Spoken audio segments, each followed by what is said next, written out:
Good morning and welcome back to good morning for me. Welcome back to another episode of the DDGeopolitics podcast. I'm once again joined by my bestie and co-host Yara. And today we are here with good friend of the show, Kevork Almassian. Kevork, how are you this morning? I'm doing very well. I'm happy to be with you. I'm happy you're here. Kevork is originally from Syria. He is an expert on foreign policy and obviously analysis of Syria, and founder and host of Syriana Analysis.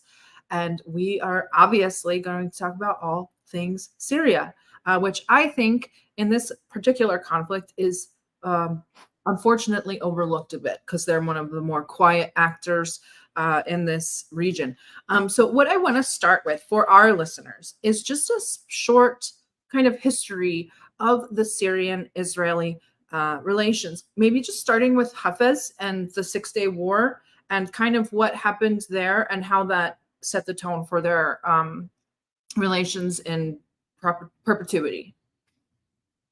Okay, so in 1967, Hafez al-Assad was the defense minister of Syria, but the defense minister of Syria doesn't really have an executive powers. He was the chief of staff has the executive powers, the planning and executing the military powers and military affairs and putting the military strategy, whether it's a defensive or an offensive. Therefore, despite the, let's say, the opposition of anti-Assad that they claim because he was a defense minister, and they claim that Hafez al-Assad sold the Golan Heights to the opposition, to the Israeli side. I have read a book called Defending the Holy Land. It's an 800 pages book, and I think everyone should read this book. It is basically collecting lots of doctoral, PhD, let's say, projects in Israeli universities about the 67 war and about the 73 wars. And none of the Israeli documents, whether they're secret or classified, mention anything that is close that Hafez al-Assad sold the Golan Heights. This is a narrative sold by the opposition in order to say that the Assad father and the son, they are collaborators with Israel, and that tacitly they have good relationship with Israel. And because he sold the Golan Heights, according to them, then he came to power in the 70s by coup d'etat. In 70, Syria was a very destabilized country. Before Hafez al-Assad, Syria witnessed probably 10 coups d'etats. Every year there were a government or two. Everybody is turning against each other. And it is a very turmoil region. And when Hafez al-Assad came to power in 70, he was a secular leader coming from al-Ba'ath socialist, Arabist, pan-Arabist party. And he tried to modernize the country and take, let's say, the society and take it more into a secular path. In 73, he presented a constitution, and this was a complete separation of religion from the state, and also full secularism in Syria, which means separation of the religion from state, and that anyone can become a president in Syria, including the Christians, including the Alevis, including anyone, the Kurds, etc., etc. But the Muslim Brotherhood was opposing to these reforms, and they rose against Hafez al-Assad with the support of course, the regional countries, including the, of course, the usual suspects, Israel, the Americans, because they didn't want for Syria to become modernized. They wanted for Syria to Islamize Syria and not to stay secular, for example. And in 78, when Egypt struck a deal with Israel, Camp David Accords, and Hafez al-Assad refused to sign a peace treaty because for him, Hafez al-Assad was a very, very strategist. And he said, we cannot strike singular deals with Israel, Egypt singularly, and Jordan singularly, and Syria singularly. No, we have to say it's an Arab-Israeli conflict. We have to combine all the files together, and we have to solve them one by one together and strike an Arabic deal with the Israeli side, which means the Palestinians have a right for statehood, and all the Palestinian refugees, they should return back, and the Golan Heights should return to Syria and all the occupied territories before the line of 4th of June 1967 war. So Anwar Sadat, he didn't accept that, and they started striking deals. First it was Egypt, and then Jordan, and now we can see the UAE, Saudi Arabia, and all of the some of the other Arabic countries such as Morocco, Bahrain. They're striking deals with Israel. Hafez al-Assad's relationship with Israel was he believed firmly that he can become the Salah ad-Din al-Ayyubi of Syria. Salah ad-Din, he was the liberator of Jerusalem from the Crusaders. So he had even a tableau in his office depicting this war when Salah ad-Din liberated it. And this was also documented by Jimmy Carter. He visited Hafez al-Assad and they spoke about it and everything. After 73, it was very difficult for Hafez al-Assad to fight Israel alone because Egypt, the strongest military in the Arab world, has been sidelined. And because Egypt signed the peace treaty with Israel, they also kicked out the Soviet Union from Egypt. And accordingly, the Americans came and they started projecting their power over North Africa and the Middle East through the gate of Egypt. So Egypt was the key for the Americans to expand their leverage and influence in the region. And Syria stayed alone in this conflict against Israel. So when the Iranian Islamic Revolution happened in 79, and they had an anti-American, anti-Israeli sentiments, Hafez al-Assad thought that it's a brilliant idea now to side with Iran. And Hafez al-Assad, in his mind, was Iran and Syria, they can together fill this vacuum that Egypt left in the region. And we can see nowadays that Iran is the forehead for this conflict against the Israeli side. And through Syria and through Iraq, we can see that weaponry comes to armed groups, for example, Hezbollah in Lebanon. And Hezbollah has their own ways. I don't know how they do it, to be honest with you, but they deliver weaponry and expertise to the Gaza Strip. And I just remember one incident in 2011 when Hosni Mubarak was overthrown. Hezbollah had prisoners in Egypt, and those were the smugglers. They were smuggling weaponry through the tunnels from the Sinai to the Gaza Strip, and they were imprisoned. So when there was a chaos in Egypt, because of the overthrow of Hosni Mubarak, commandos from Hezbollah, they were present in Egypt, and they freed their smugglers from Egypt, and they took them back to Lebanon. So there is in my opinion, now in 2023, there is a network of alliances in the Middle East that comprises of state and non-state actors. But the head of this alliance is Iran, Syria, Hezbollah, Iran, non-state actors from Iraq, and non-state actors from Lebanon and from Palestine. And we can see nowadays how the Israeli side is this war is not only exclusive in the Gaza Strip, also in southern Lebanon and also in Syria, because they bomb Syria all the time, and they're threatening Iraq and Iran as well. So we know that there was kind of an understanding but a contentious relationship between Assad and Arafat. But how did, because we know that eventually the relationship between Hamas and Syria, the Syrian government, fell apart. When did it fall apart? Why? And we know that I think in 2022 is when they started to try to renormalize those relations. So when was the fallout and why? First of all, the fallout with the PLO started in the 90s because the PLO chose the Oslo Accords and they excluded Syria from these talks. And Syria also had its, let's say, confrontation with the PLO in Lebanon. Let's remember the PLO. I mean, Yasser Arafat was a hero for the Palestinians, but also he was not a really hero for some of the Lebanese people, for example, in Lebanon. And Syrian army, when intervened in Lebanon, they had their clashes with the PLO because the PLO was also chasing the Christians in Lebanon, the Christian militias. At the beginning, Syria sided with the Christian militias against the PLO, and then sided with the PLO. Syria basically fought everyone in Lebanon because it was a struggle of power over Lebanon, and they came to Lebanon because Israelis invaded Lebanon and they were occupying Beirut, and Syria couldn't leave Lebanon in the hands of Israel, because if Israel controls Lebanon, that means they can project their power inside Syria, and they can start influencing inside or sow divisions in the domestic affairs of Syria. So Remember what happened in 2005 when Rafiq al-Hariri was assassinated and the Syrian army withdrew from Lebanon. Only 5 years later, they started the regime change war in Syria. So the moment Syria withdrew from Lebanon, Syria lost one of its buffer zones against Israel, and Israel and the United States, they gained huge influence in Lebanon through what is called the 14 March coalition.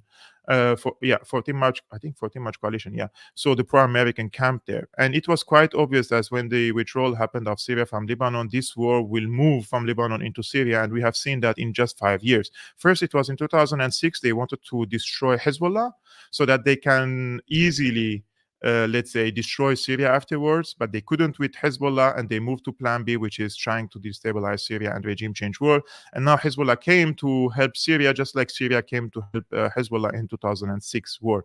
With Hamas, everybody knew that Hamas is a Muslim Brotherhood organization.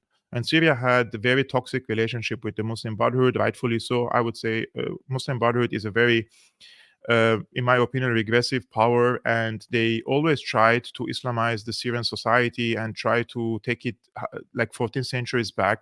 And it doesn't work in the Syrian society, which you have lots of ethnicities, religions, and different sects in the country. And they engaged in acts of terrorism in the 80s. And my father was in the military back then. He tells me all the stories that the Muslim Brotherhood did, sectarian violence against the Christians, against the Alawites. It is unacceptable, in my opinion, for the Muslim Brotherhood to flourish in the region and gain momentum or power, whether it's in Egypt, whether it's in Syria, etc. But with the Hamas, Syria perceived Hamas as part of the armed struggle against Israel. So they see it from a strategic perspective that there is a armed group, whether they are Muslim Brotherhood or not, they're fighting against Israel. So they hosted their offices in Syria, and thanks to this relationship with Hamas, they opened border relationship with Qatar and with Turkey, because Qatar and Turkey, they are the main sponsors now of Hamas. Everything they say about Iran and Hamas is not really accurate. The main sponsors of Hamas are Turkey, especially the ideological sponsorship. They're from Turkey and from Qatar, and financial also from Qatar. So Syria thought that if it opens up to Hamas, they can gain one, let's say, pressure card against Israel and another diplomatic card with Qatar and Turkey. And it happened that way. They had very good relationship with Qatar and Turkey up until 2011. In 2011, when there was the CIA engineered the covert operation in Syria under the title Timber Sycamore, the Hamas, they had their decision, and they said they're going to side with Turkey and with Qatar. And accordingly, Syria asked them to leave Damascus, and they emptied their offices and they left to Turkey and to Qatar completely. Although geographically speaking, it doesn't make any sense for the leadership of Hamas to sit in Qatar, which hosts the biggest American base, and it's considered the Joe Biden labeled Qatar as the major or main non-NATO ally of the United States. So I don't understand what are they doing in Qatar, to be honest. And some of the elements of Hamas, the more radical elements of Hamas, they also engaged in acts of hostilities against the Syrian army in Ali Yarmouk camp, and they fought against the Syrian army. And they were people who were close to Khaled Mishal and Ismail Haniyeh. They were fighting against the Syrian army, and the Syrian army had no choice but to fight against them. Now in 2023, when this war started in Gaza again, Assad was asked by some of his visitors, what does he think about this case? And this is just an information that I received from people who told people, those people met with Assad just 2 days after the 7th of October. I think it was on the 9th of October. The decision is very clear in Syria. Syria is part of what they call the axis of resistance.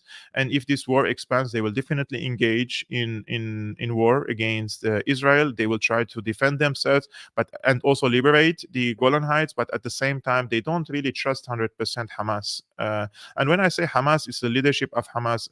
Katab al-Qassam in Qassam Brigade in Gaza Strip, they never made any anti-Syria statements in the past few years, and most of their, let's say, weaponry, because they come from Iran and from Hezbollah, they don't really have they didn't antagonize, let's say, the Syrian side. So let's see how this will develop in the next few days.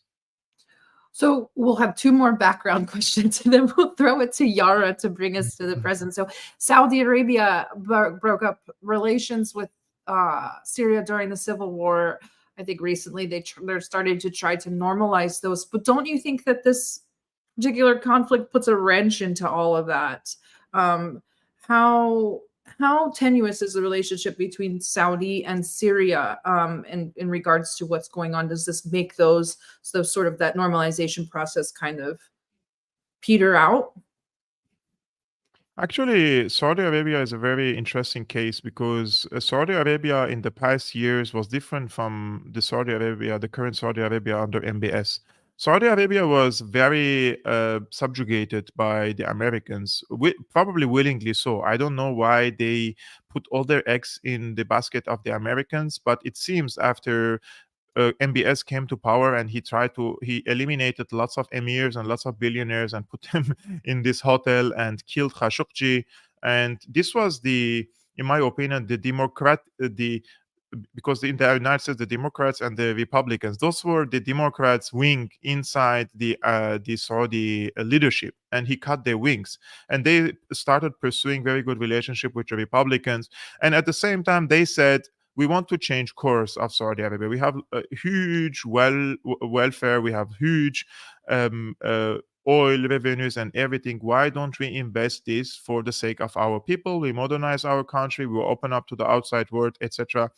And MBS, he had a vision. He has a vision for the region, and he wants to host the World Cup, and he wants to build what is called the smart cities and everything. And he cannot do that if there is war and destruction and lots of, let's say, carnage in the region. So he wanted to, for example, end the war in Yemen and strike a deal with Iran.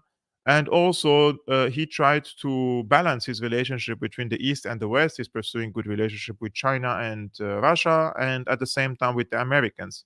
But all this also is happening in parallel with his attempt to normalize relationship with Israel, and also normalize relationship with Syria. So he's pursuing relations with everyone in the region. From the Syrian point of view, in any case, in the past decade, Saudi Arabia didn't play any positive role in the Arab Israeli conflict. The only wish from the Syrian side was that please do not intervene against us. Like, be neutral, but do not intervene against us. And at the current moment, we can see that the Saudis, they're not really being critical of Hamas, although they are tacitly, again, diplomatically supporting Israel. But if we compare it to 2006 war, Saudi Arabia has embedded itself with Israel against Hezbollah, for example, which is something we don't see clearly now in 2023. Syria sees that Saudi Arabia is an important country. It's an important Sunni country. And because the majority of the so-called rebel groups, they were Wahhabis, and their ideology was inspired by Saudi Wahhabism. So it is a good idea for Syria to have good relationship with Saudi Arabia in order to appease these people in Syria. And this is something that Saudis are working on, in my opinion, through their contacts in the religious scene in Syria.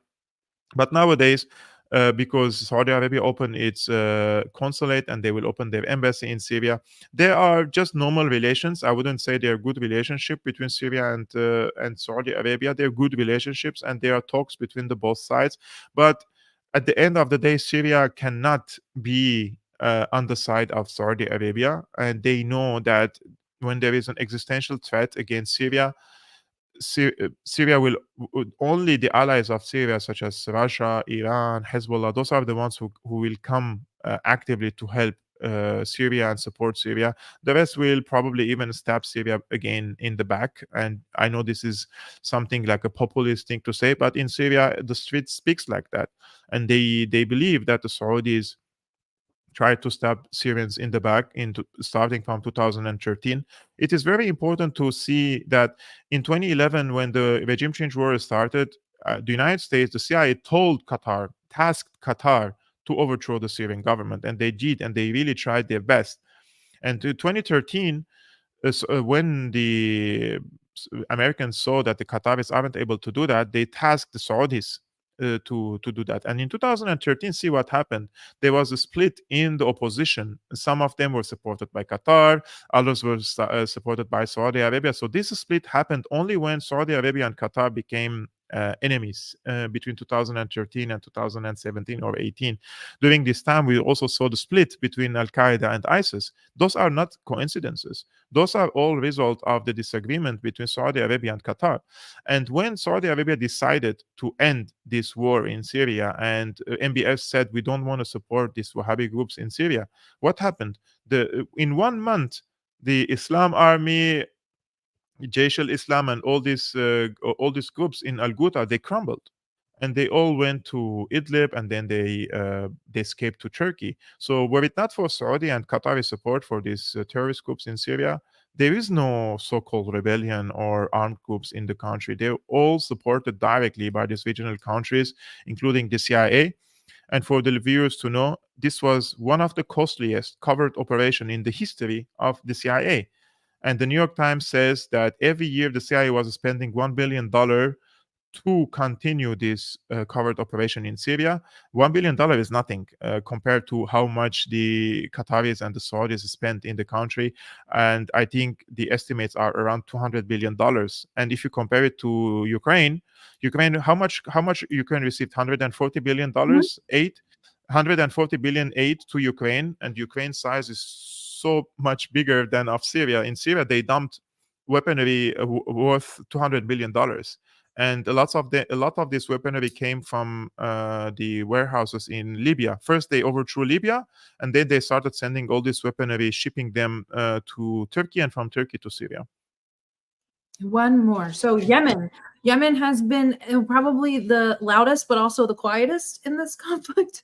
Always been fiercely loyal to Assad and the government of Syria throughout the civil war.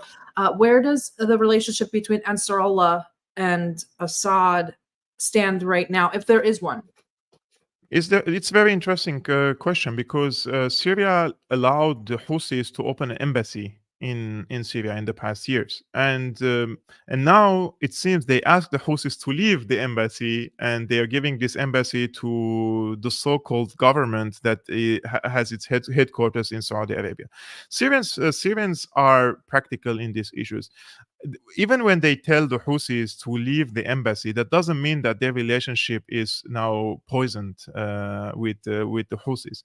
They can reach into agreement with the Houthis. They keep their same normal security diplomatic relationship with them, but under the table, and they give the embassy to the Houthis government, for example, in Damascus, just to appease Saudi Arabia, because there is now this reconciliation between Syria and Saudi Arabia, between Saudi Arabia and Iran. So Syrians are very good in giving symbolic concessions and making it look like it's a big step ahead of reconciliation with Saudi Arabia. This is what one of the Syrian opposition figures says. It's the hamburger strategy. The hamburger strategy is you give your enemy the burger, and you catch the meat in the burger, and the moment your enemy wants to eat the burger, you take the meat from the burger, and he eats the bread. And the Syrians are very, very, very good in this. They just give concessions, and they make the impression that it's a huge impression to their rivals or their enemies. But it's nothing for them. If you want the embassy to be run by Hadi government, let it be. But at the same time, they keep the same relationship with Houthis. They give them other offices and other places. And the Syrian mukhabarat, or the Syrian intelligence apparatuses, keep coordinating with them the same way. I don't think the Syrians will ever cut their relationship with the Houthis. And I think even if there is a big compromise in Yemen, to shared powers or any formula brokered by Saudi Arabia and Iran, the Houthis will have a strong presence there in the political and military life. And you can see now they're trying to play an essential role in the Gaza war as well. They're trying to hit Israel with their conventional weaponry. So, Kevork, we talked about this a little bit earlier, but obviously we know that Syria and Iran's alliance dates back all the way to the 80s. And they share a lot of common interests. Obviously, obviously in their opposition to Israel and to Western influence and so on and so forth.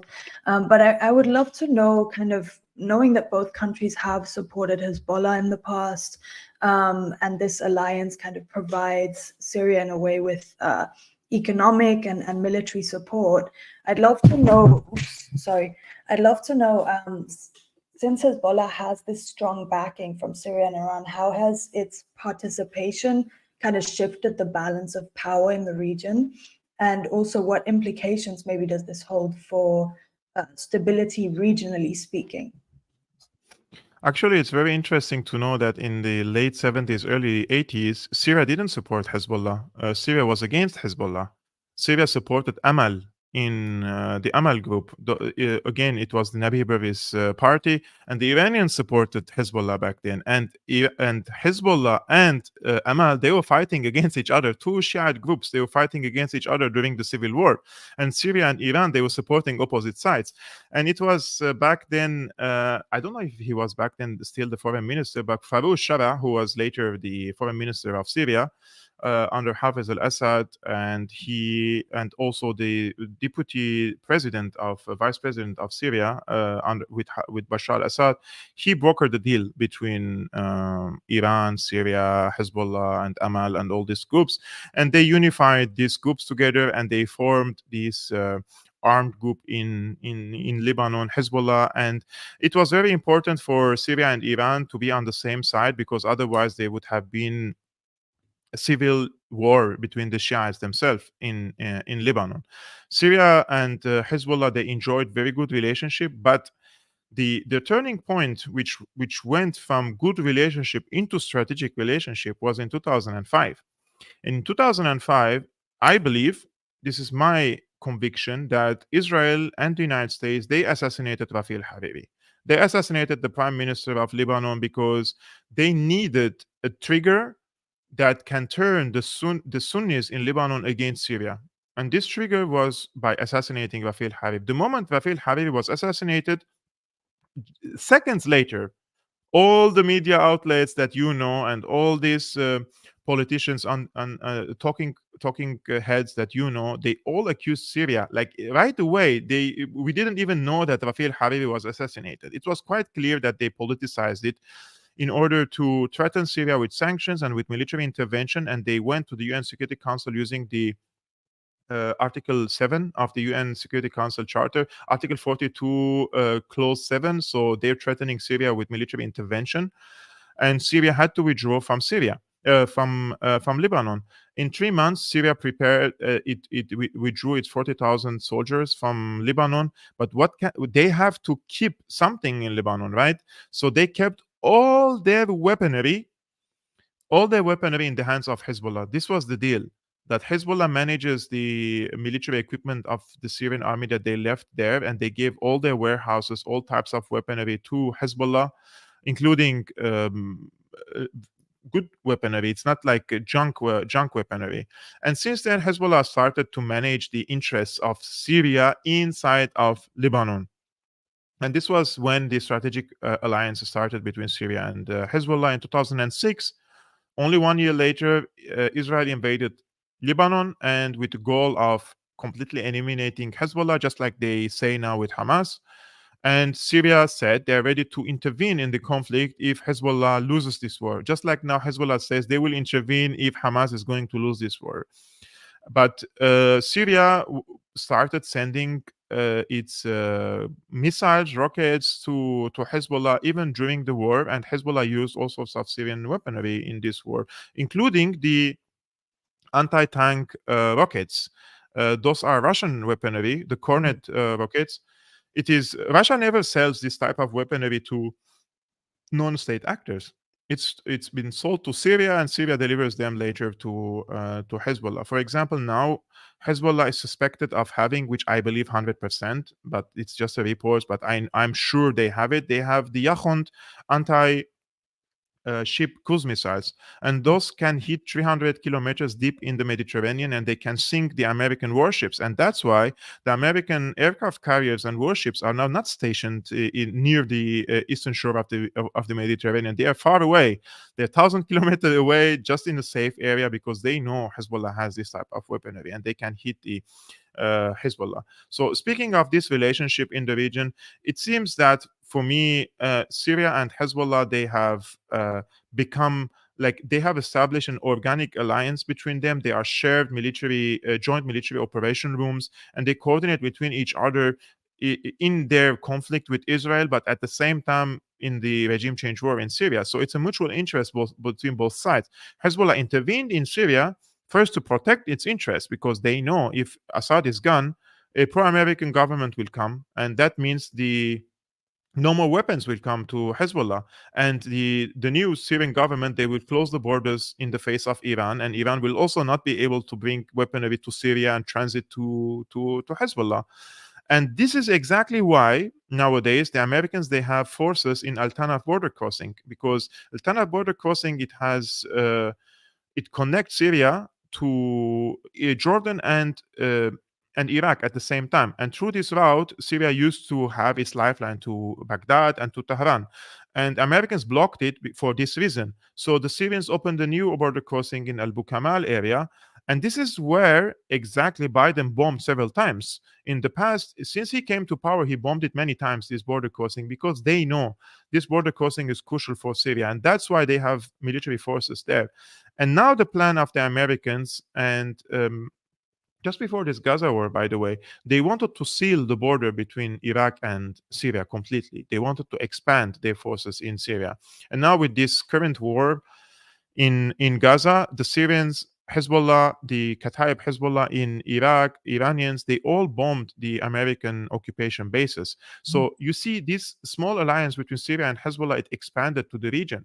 And now they are joint, let's say, response against the American occupation forces in the region. The message is clear that if this war expands, the American forces will come under fire, not only the Israeli side, because they know that the decision-making is in Washington, D.C., and they can stop this Israeli onslaught against Gaza if they want to, but they're just pretending that they're asking the Israeli side to drop nicer bombs and smaller bombs on the Gaza Strip. This is the only concern they have. They're just asking Israel to give us a little bit of pause, a few days of pause, so that they can send some humanitarian aid and then continue it, but with smaller bombs, not the current bombs that Israel is using over the heads of the Palestinians in Gaza. What can you tell us? Because now we're seeing these attacks from these lesser-known Iraqi resistance militia forces in Syria and Iraq on the U.S. bases. What can you tell us about this group for our listeners? Because these aren't groups that we hear of often. And then a question from our listeners was, what are the policies of the Syrian Socialist Ba'athist Party and the Iraqi Ba'athist Party, and why was there a disagreement, and how are they getting along now? Actually, there is this joint military operation room, and the Syrians, the Iraqis, the Iranians, and the Lebanese and the Palestinians, they all have representatives. This is not the war of Iran alone, or Syria alone, or Iraq alone.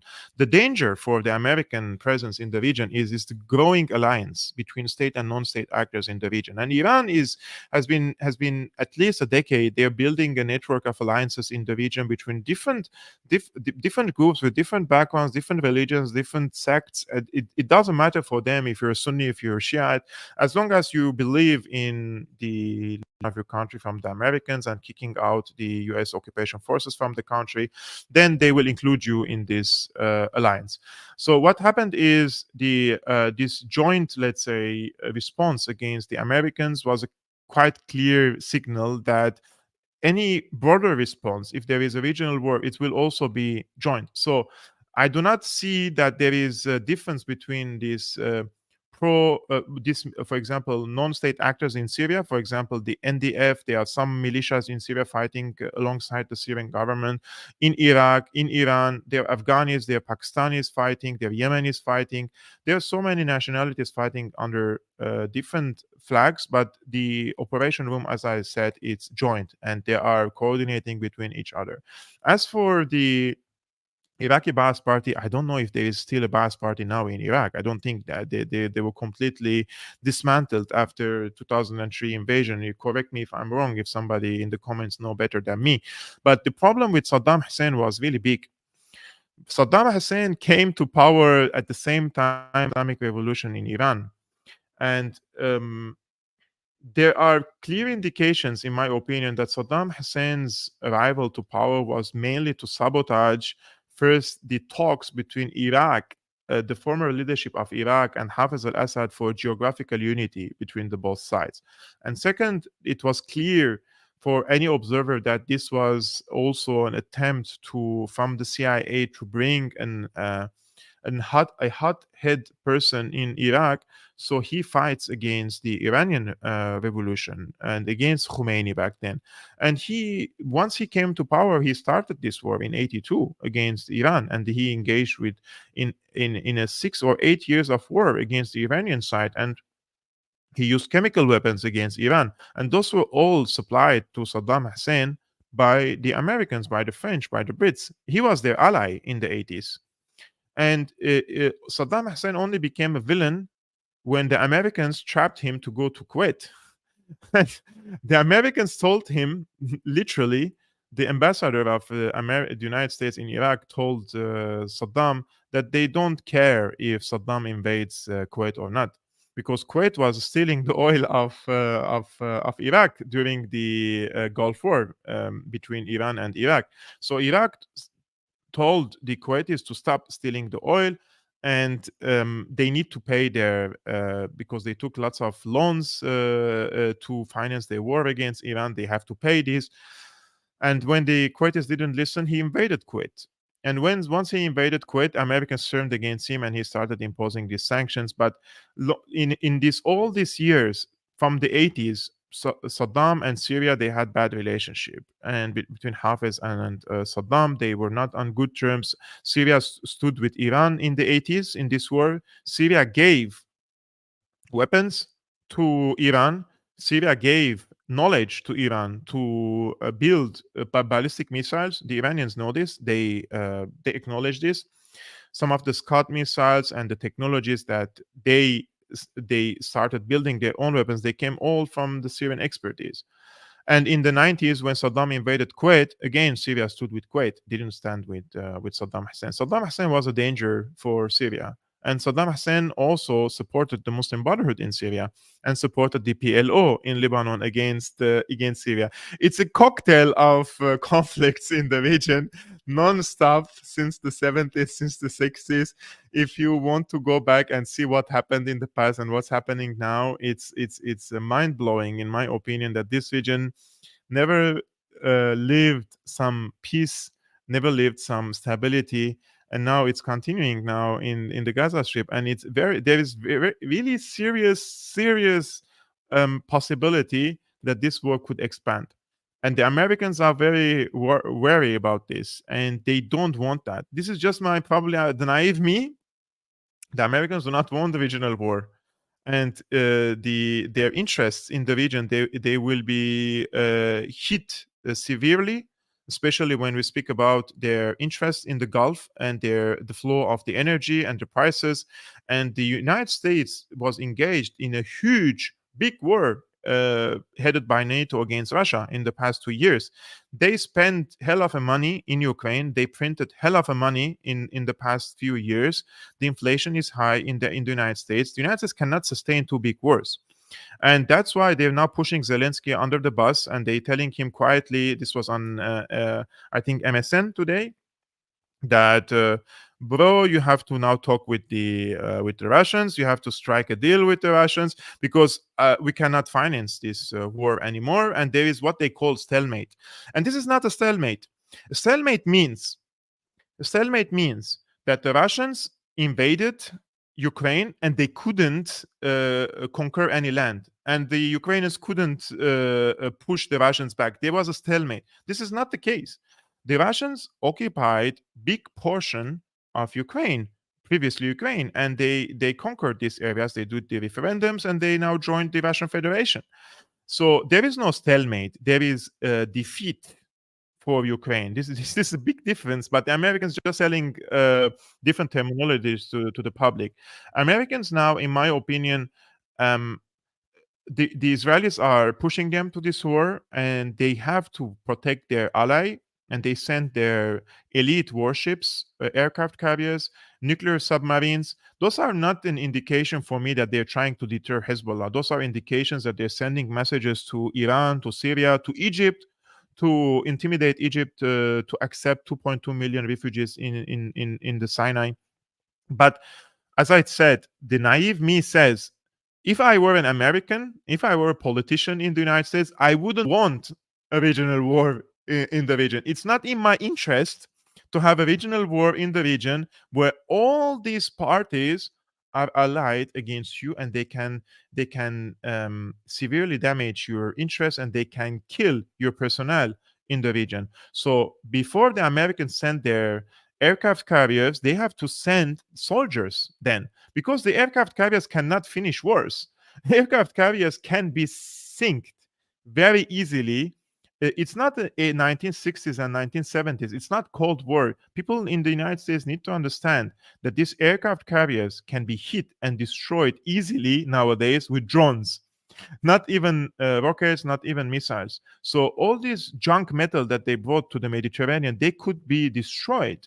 And what they need, basically, they need all the military bases in the region to be in their disposal. They need to bring weaponry, equipment, to establish air bridge, to bring all this weaponry to the region. Look what happened in Ukraine. After 1.5 years, they couldn't even supply Ukraine with the howitzer rockets, for example. They started to send them cluster bombs because they ran out of ammunition. So how are they going to finance and sustain a second front, a big war in the region, when their industries cannot produce enough weaponry to continue this war? That's why I'm saying, if I am an American politician and the leader, I wouldn't go to war in the Middle East. It's not in my interest. My interest is to now calm things down and convince the Israelis to change government and pursue the peaceful path with the Saudis. At least try to have the Saudis on their side before they can continue their project. But with the presence of Benjamin Netanyahu, do not underestimate the psychopathy of this leadership in Israel. I say this because since I opened my eyes to politics, since I was a kid, I can see and I can follow how much every year Israeli politicians become more monstrous, and they become more psychopathic in their approach toward the Palestinians and the region. And this is a suicidal approach for them. They're not giving any service to themselves, and they're not giving any service to their allies. And they have tarnished their image and reputation around the world among the international public beyond repair. Just ask any 100 person now in the street here in Berlin. Go to Paris. Go to anywhere. People do not want to see these dead babies every day by the Israeli bombs. 4,000 babies we're speaking. And there are footage and images of this, not like the 40 decapitated babies that we didn't find any photos up until this moment. If it happened, I would condemn it, and I would attack Hamas, and I would attack anyone who did it. Show us the evidence. You cannot just come and say 40 decapitated baby while you are butchering babies every day, 200 babies every day in the Gaza Strip.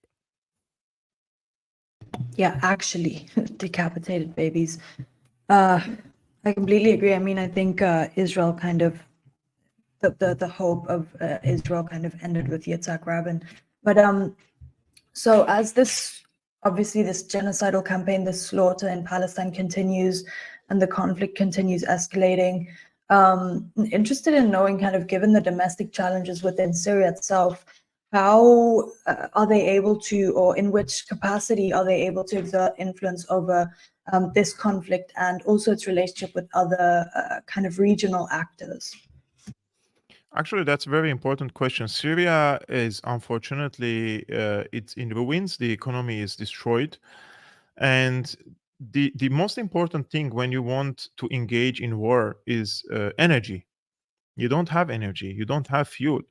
That's the problem. Like, if you want to operate your tanks, you need the fuel, right? And how many days you can operate for how many days do you have a fuel in Syria? I don't think they have a lot.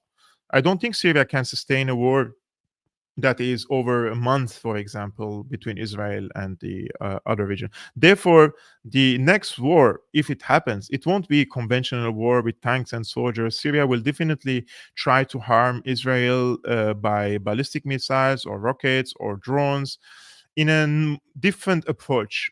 Not like in the previous, in the past, in the 70s, in the 60s, soldiers fighting against each other, tanks are trying to advance. That only may happen, the only time I think that could happen, if Hezbollah engages in this war, and not engages like flying some rockets like they're doing right now. No, ground offensive. If Hezbollah wages a ground offensive against Israel, as Scott Ritter said, it will look like Hamas's attack against Israel will look like from a kindergarten child playbook. Hezbollah are very, very strong military army, and people think I'm just being wishful thinker. No, I have followed Hezbollah for a long time. Hezbollah has over 100,000 soldiers. They are ideologically very strong. They're very disciplined. They have 10 years of urban warfare experience in Syria, and they have since 2006. They're training day and night on conquering the northern Israel. When was the last time Israel fought face to face against another army? It was in 2006. And in 2006, I can assure you there were towns in Lebanon where Israel tried to invade and conquer. They came with thousands of soldiers. Thousands of soldiers, between 2,000 and 5,000 soldiers are moving in one direction, and the towns were protected by dozens of Hezbollah soldiers, and they couldn't break into these towns because Hezbollah, they're fighting against ghosts. Hezbollah have established a city under a city. I was in southern Lebanon and visited one of the museums there. Israel discovered a tunnel, a bunker for Hezbollah, and they bombed it back then. So they opened it for the public to see what's this bunker about for the people. It's like a museum. You go and watch what's happening there. It's a I never seen anything like this in my life. It's a city under a city. It has electricity. It has air conditioning. It has lights. Tanks can move inside of these tunnels. So it's not like what Hamas has done. Hezbollah's tunnels are so much sophisticated. The rockets and the missiles can come from places that Israel cannot see, from the mountains. Mountains open, and the 100 missiles can fly, and they cannot even hit the source of this place. So I think if that happened, if Hezbollah wages the ground offensive, then yes, because then Israelis have to send back two-thirds of their army to face Hezbollah. Now the two-thirds of the army is facing Hamas. But if that happens, they have to send back all their military to the north. And then this will be the opportunity for Syria, if we think about it militarily, to liberate the Golan Heights and conquer it, and then walk into the Golan Heights with tanks and soldiers, etc., because it can be decisive. You can change the course of the war in 1 week or 10 days. You don't need to continuously fight for 1 month, because Israel will be busy in its two fronts between Hezbollah and Hamas. This is the only time I think Syria can intervene in this war, taking into consideration all the destruction that was inflicted upon Syria and the destruction of the economy and the military they need repair, right? They need to reconstruct the country first.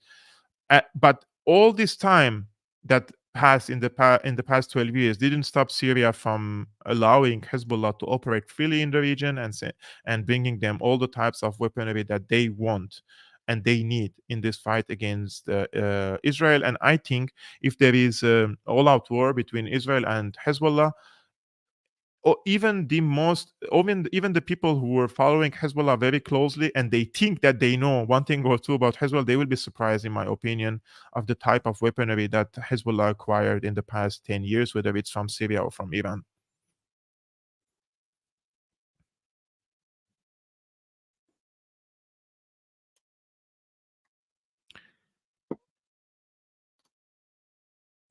Sorry, I was muted.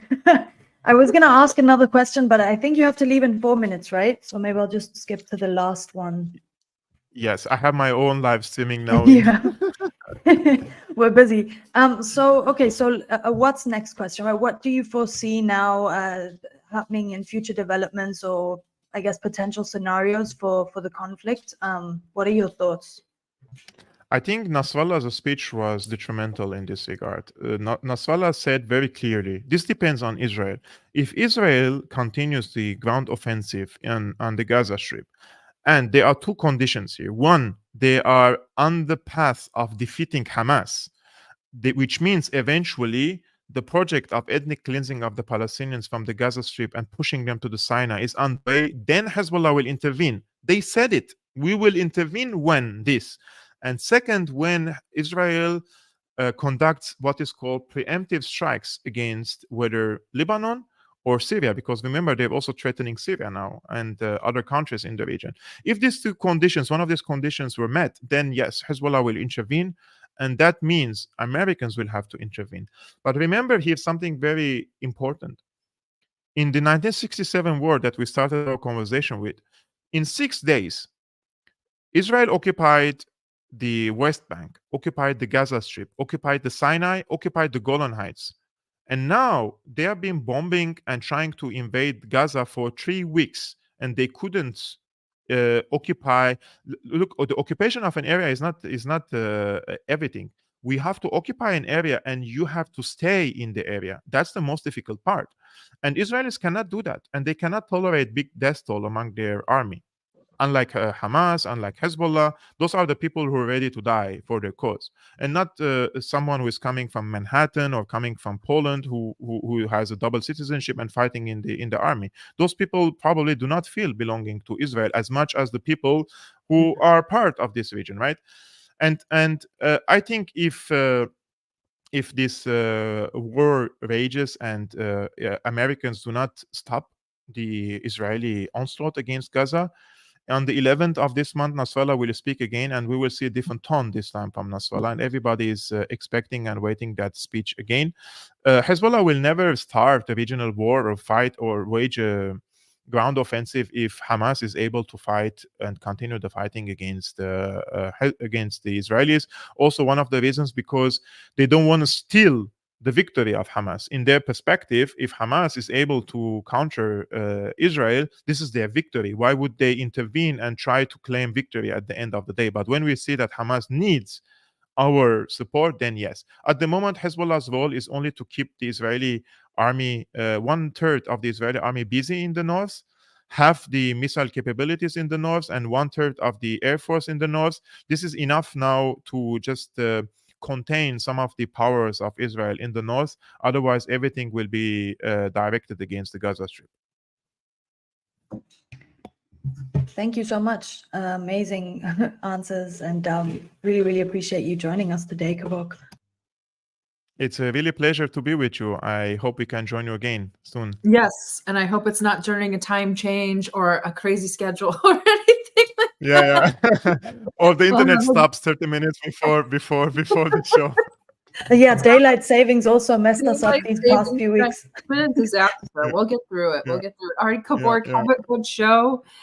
And thank you all for joining in. You can get to Kevork through Twitter and YouTube. All of his links are in our description, and you can stick around and join him for his next show. We will be coming back on Saturday or Sunday. We don't know yet, but we don't know with who. It's a surprise for everyone. Like, share, subscribe to YouTube. Love you guys. See you next time.